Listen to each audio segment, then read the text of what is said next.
You want to blame Joe, but this is in defense of Joe Goldberg because everybody trying to be like, it's Joe's fault. It's Joe. Joe. Nah. Hey guys, welcome back to my channel.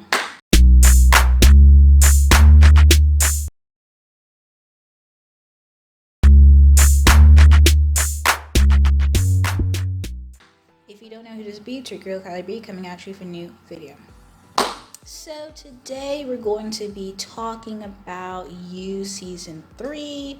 So let's get right into this video.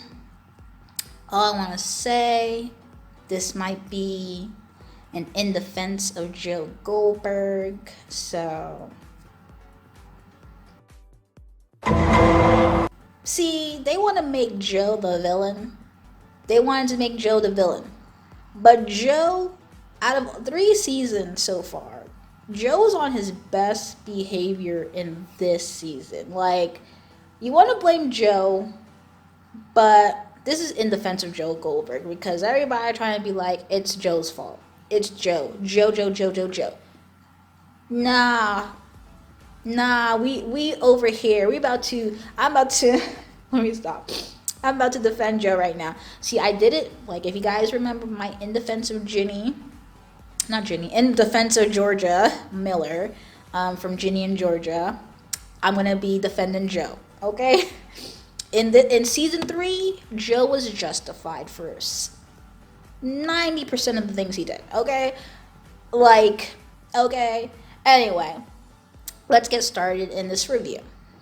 So first and foremost, let's get started with Natalie. Natalie only lasted 1 episode. Like, you really thought that she was gonna like last maybe half the season? Nah, Love was like, whack her. She really whacked her.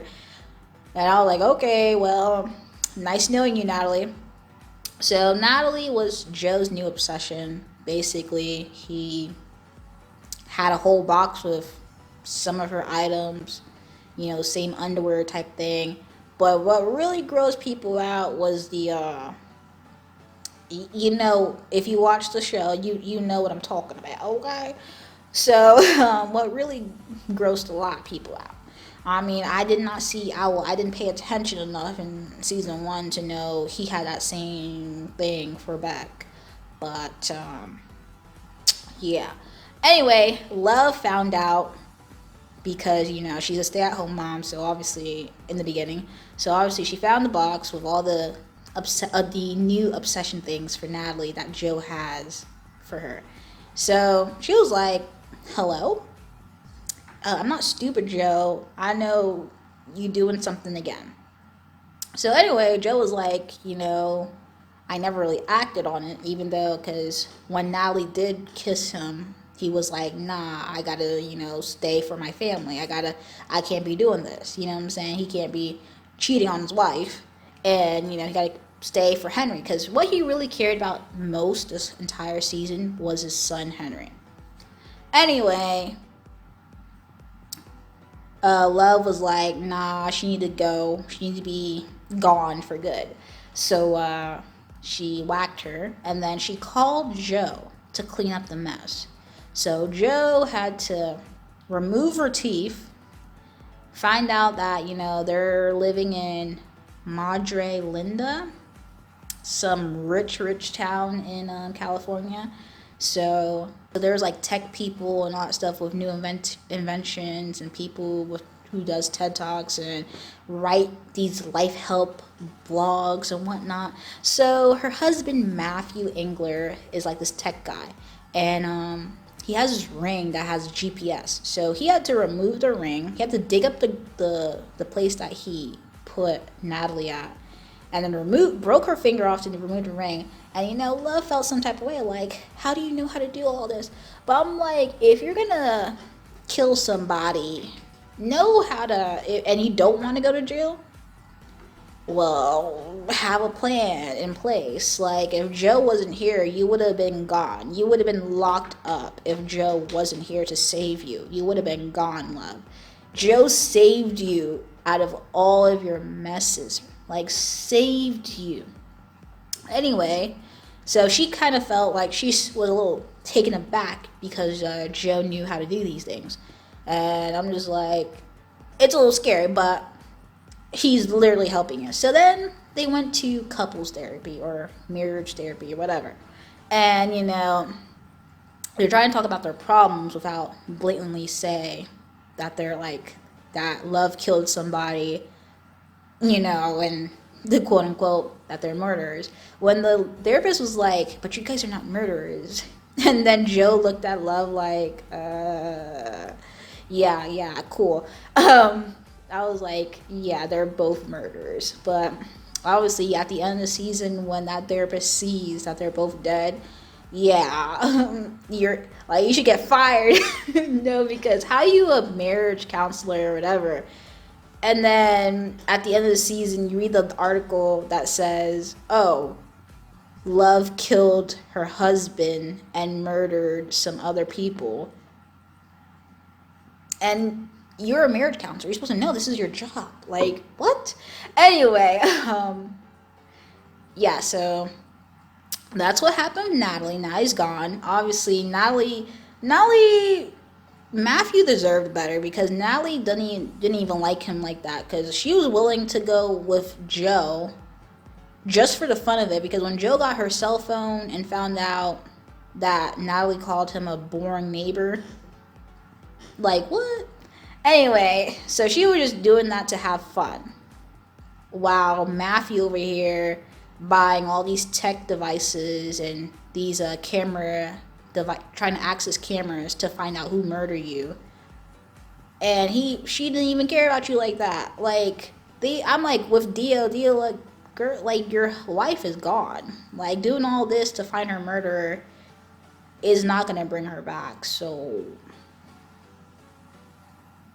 okay, let's get to Sherry and Carrie Conrad. They had you in the first half, They had me in the first half because they seemed like the most annoying people. Sherry with her big old mouth. All she would, like, when Love literally overheard Sherry talking about her behind her back and was like, oh, you're just a rich person, you're living off of your parents, which was true. I mean, it's just her parents' money because Love didn't even have a job. She was just, and Joe was a volunteer. Like, he wasn't even getting no money. He wasn't getting no money to work at the library, okay? Like, he was a volunteer. I mean, unless he was getting some money from that. I didn't see the paycheck that Joe was getting. But, yeah. They had me in the first half because they seemed annoying. But that last episode, when they finally, took off that facade and was like, they was like, okay. Because everyone was like, oh, they should have their own spin-off show. I'm just like, I mean, they seem like good characters, but I'm like, to have their own spin-off show? Okay. Sherry became Love's best friend. Carrie somehow became Joe's friend. And they were doing that episode 7 into episode 8. But it was so funny because we're gonna get there. We're gonna get there.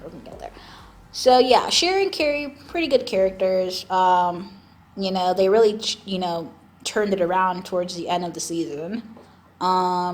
Theo Engler, Matthew Engler's son.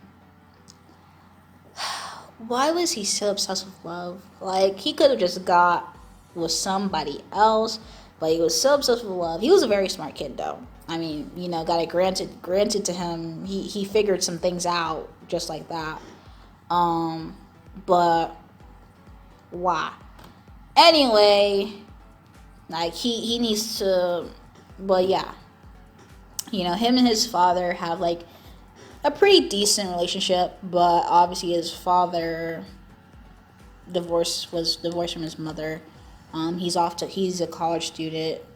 His father married Natalie, but him and his father seem to have a pretty relatively decent relationship. Even though his father is kind of reserved to himself, that type of thing. it's still a decent relationship because obviously they check in with each other, make sure each other's okay. Then we have Dottie, Love's mother. I mean, she was a good nanny, she was a good babysitter, but Dottie,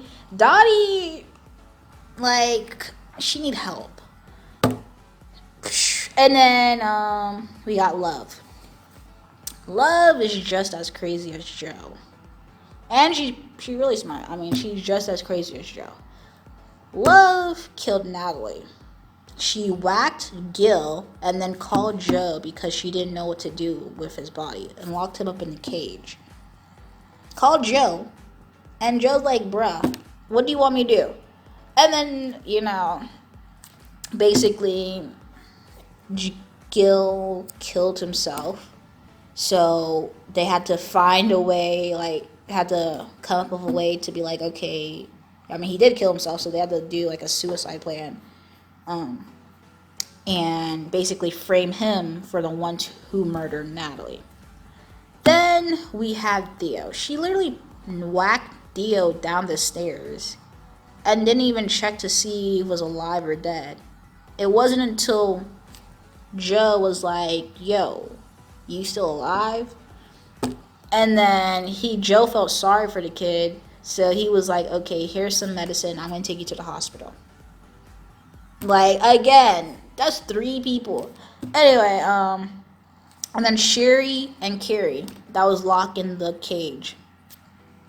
So what were you gonna do? You're gonna leave them in the cage to die? I mean, it wasn't until Sherry was like, hold up, they don't trust each other. So I mean, obviously Joe always had an extra key just because when he got locked in that cage in season 1, he was like, yeah, nah, that's never gonna happen again. So Joe had a key in that cage, and that's why he would always have an extra key. Now Joe. Whew. See, Joe was on his best behavior the whole entire season. He literally did not want to kill anybody. He just wanted to care about his son. He tried to stay in his marriage, try to, keep everybody happy, but, him and his obsessive, psychopathic ways, caused some problems, but, yeah. So let's get to it. Let's get to my defense of Joe. So, Joe was minding his business. I mean, he was doing his little psychopathic things. Keeping a box of all of Natalie's Natalie's belongings or whatever that he was obsessing over. And nobody told Love to whack her, okay? So Joe did not kill Natalie. Joe did not whack Gil. Joe did not send Theo flying down a flight of stairs and basically almost killing him. Joe did not scream to the top of his lungs that he killed Natalie Engler, and then he was forced to capture Sherry and Carrie Conrad because they were upstairs listening, fighting for his life to get Carrie, because Carrie is kind of strong. Joe, once again, did not do that. Joe had to save Love time and time again, bro. He really had to save her, because Love was just putting herself. Love was sloppy.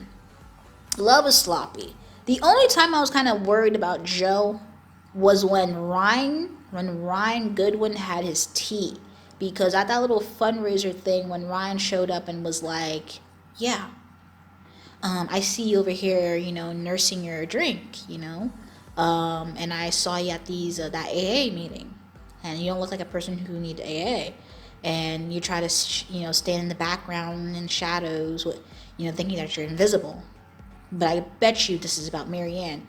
And I was like, whoa, he has Joe's tea right now, because he was 100% right. Joe thinking he would put on his little blue baseball cap and that he's some type of invisible dude. And I'm like, yo, it's just you with a baseball cap on. Like, what type of difference to your appearance that you made? You just put on a jacket and a baseball cap and like, oh, I'm incognito now. But he had his tea. So he's like, oh, I bet you this is about Marianne, which it was. So then he wasn't necessarily gonna kill Ryan, but Ryan was doing the most stuff. Like this season basically showed you that, society, systems are kind of rigged. This season gave you wokeness, with the episode being titled Missing White Woman Syndrome. Basically, when they were talking about how once a white woman is missing, everybody is like, oh, sound the alarms. But if another black person was missing, not too much media attention gets to it unless, a lot of people make noise about it. So this season was woke. They even talk about, the pandemic and COVID. So it was like, oh, you're living in real time. Joe is in this year. So they were talking about the pandemic, the system being rigged because, and stuff like even there the episode where, Dottie, Love's mother's kidnapped Henry, and, Joe came back and he was like, leave it, if this person, leave it to a rich white woman to kidnap a baby and burn down her ex-husband's vineyard, because she would just go to rehab and instead of jail, which was basically like that was true, because because she was a rich white woman, she would just go to rehab. She wouldn't be going to jail, because anybody else, you kidnapped a baby, you were intoxicated, and then you burned down a vineyard, you would definitely be going to jail. But because she was rich, she would just go to rehab. Anyway, killing Ryan. Ryan, dude was literally still on drugs. He did not care that much about his kid. He had his mother basically just being mother to his kid. He cared about his status more than anything, and his status and position in life basically gave him the edge that he needed over Marianne. Marianne fighting for her life to have some type of custody or some type of, visitation rights for her kid, and he's over here fighting against it. And then when they have a judge court case hearing, he over here greeting judge.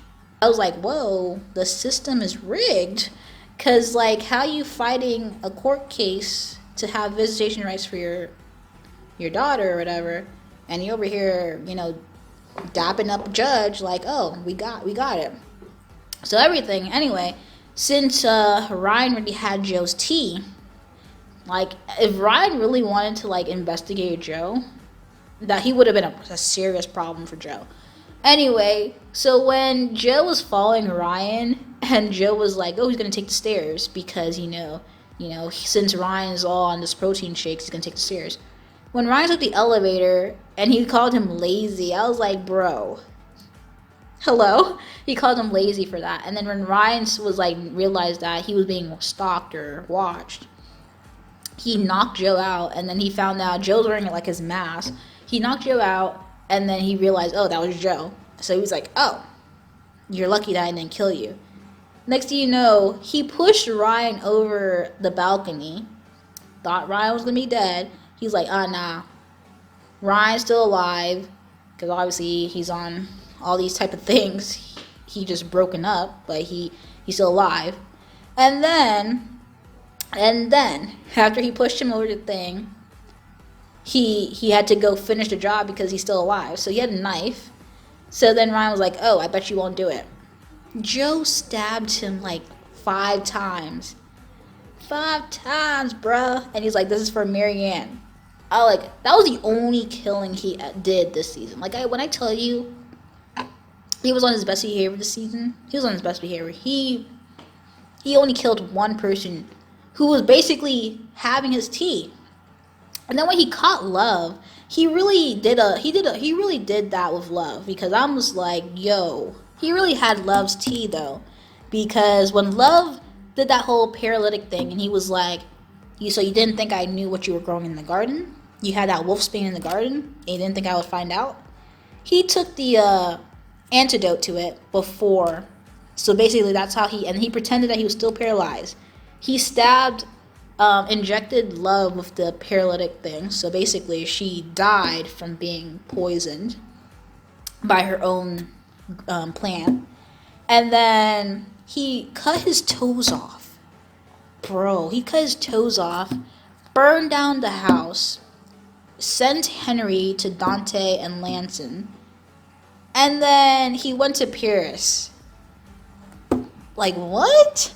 And a dude was so smart, because he wrote this letter basically explaining in detail what Love did. Basically, because this was basically Love's fault. What Love did, he burned down the house. So basically, if any police shows up, they're not going to find him at all, because they got two toes. Love shows to be very, Joe he was really smart. I was like, he's smart. But, so I really like the flashbacks to the time that Joe spent in the orphanage. So basically, they told you that the reason why he ended up there was that because his mother was in an abusive relationship, and he saw that his mom was getting abused, he, I guess, took up a gun, shot and killed his mother's abuser. And I guess because his mother was very emotionally attached to the guy that she was with, I guess up and went and sent him to an orphanage, a boys' orphanage. And then the boys would basically tease him about, him keep on saying that, oh, my mom's going to come back for me, So he grew a relationship with, I guess, the counselor or the nurse. I don't know who that person was, but her name was Nurse Fiona, Miss Fiona, I don't know. But she was Fiona. So Fiona also had an abusive boyfriend. So Joe was like, he's bad or whatever. I know he's like abusing you and whatnot. And, Nurse Fiona was like, oh, I fell down a flight of stairs. Doing that whole type of like, I fell down a flight of stairs type of thing. Anyway, Joe basically noticed, because obviously from his mother, he noticed that his mom was getting beat up. Now he's in the orphanage, and he's noticing that Miss Fiona is getting beat up as well. So he was like, when I tried to save my mom sent me to an orphanage. So he basically, didn't intervene with Fiona. But then one day Fiona did not show up for work. And basically word on the street is that she ran away, or she went out of the town. So basically that means her boyfriend basically killed her or some sort, which is like, and then Joe's like to himself, like, maybe if I would have helped her, that wouldn't happen. So basically from these backstories, you kind of like getting an understanding why Joe's the way he is. Every season there's always a bookstore or some sort of type of reading material that you always, get to.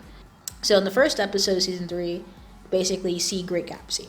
So basically, like I said in my last review, I talked about how this show's kind of like, or that season in particular was kind of like the Great Gatsby. Anyway, and then also about this show is that each season is in a different location. First season was in New York. Second season was in LA, California. Third season is Mondre Linda, California. And then at the end of the fourth season, you see that Joe went to Paris, France, and his new alias, his name is Nick. So, let me stop. But, so each season has like a different uniqueness to it. It's a very, different season, different location, different set of things going on. So he's on his way to go find Marianne, because he's still obsessed with her. Love's mother basically spread light on why she's the way she is. She said, the reason why you liked 40 so much is because you liked him when he was broken. just like how Joe is. Joe finds these women who are, you know, they seem very sweet or whatever, but they always have like this dark past or this like, you know, they have something that's going on that they need to be saved from. You know what I'm saying? I forgot what Love's family was her type of saving from that Joe tried to do. Season 1 with Beck. Beck had something that, you know, Joe tried to save her from. Love, Pete did that. Then now with Marianne. I mean, he tried to save Marianne from Ryan. You know, try to intervene, try to help her, you know, help her pursue a career, I guess. You know, she was an artist for children's books. You know, submitted her illustrations to a book company or an author. You know what I'm saying? So he likes to save people. You know, he did that with his mother. He tried to do that with Fiona. He likes to save these women. He's trying to like captain save somebody. But anyway, also what I noticed about Joe is that everybody before the season started, everybody was like, he better not mess with Marianne. He better not mess with Tati Gabrielle. You know what I'm saying? But I mean, it seems like a trend because Joe really don't kill no black girls. He really don't be killing nobody black, okay? Joe is Joe Luther King up in here. Like, first season, I think the late girl's name was Kimberly from the first season that he was with. I guess in the middle before him and Beck or whatever got back together. Kim's still alive in these New York streets. Marianne off with her child. She didn't get touched at all. So, Joe don't be killing no black woman, okay? But like I said, Joe don't be killing nobody black. You don't be killing nobody black. All you be killing is these white abusers and white women. This is why I'm defending Joe. Like, the black women, they safe. You know, around these streets with Joe Goldberg, black women are safe, okay? Black girls are safe, okay? Okay, but on a serious note, like I said, Joe didn't do that much this season. What Ryan did to Marianne, or what he was doing to Marianne, and then the fact that he didn't even care that much about his daughter. I mean, like I said, nobody deserves to get killed, but, you know, he had it coming. I mean, he had it coming. I mean, what he was doing, ruining Marianne's life, for what? But, as I was saying, I can't wait to see what season 4 has in store. I feel like the show, people say they don't want the show to go on too long. I feel like the show has a good 5 seasons into it. People think 4 seasons is too much, but I think 5 seasons is like that good, you know, cherry on top to the show. So I feel like they have a good 5 seasons within them. And people are upset that, you know, Love is presumably dead. I don't think Love is dead, but the fact that she basically got paralyzed and killed by that thing, and she was still in the house while the house burned down. I mean, unless she got up and ran, she dead. Okay? And let's not forget, Love was coming with a knife to slit Joe's throat. So it was either Joe gonna kill Love or Love gonna kill Joe. So he got her first. Okay, so if we're gonna be real talk about it, she was about to slit Joe's throat. So if Joe wasn't thinking, he would have been gone. But anyway, like I said, Joe was basically justified. If you have something to challenge that statement, let me know. Love had her reasonings, but Joe was really just trying to just take care of his little kid, okay? He wasn't really about that life. But, you know, the impulsiveness of Love really caused him to do some messy things. But anyway, if you like this video, comment down below, let me know your thoughts, comments, concerns, and if you haven't subscribed to my channel, subscribe. Anyway, thank you guys for watching this video. Peace.